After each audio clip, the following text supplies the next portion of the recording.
How to disconnect Solflare wallet from apps and websites. Let's go ahead and start the video. First of all, what you need to do is open up the Solflare wallet app on your device. Once you do that, you can see this type of interface. You might have gone to the browser and you might have connected to the apps and websites.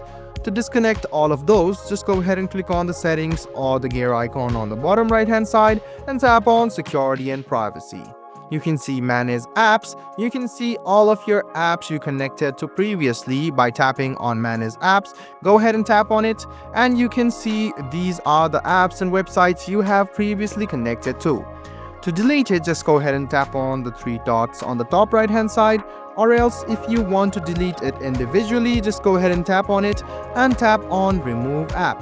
Once you do this, the single website or app will be deleted. If you want to delete all of the apps or disconnect it from the Solflare wallet, just go ahead and click on the three dots and tap on remove all. Go ahead and tap on remove, and there you go. I hope this video was helpful for you. Like the video, subscribe to the channel, and do hit the bell button for more. Hope to see you in the next video as well.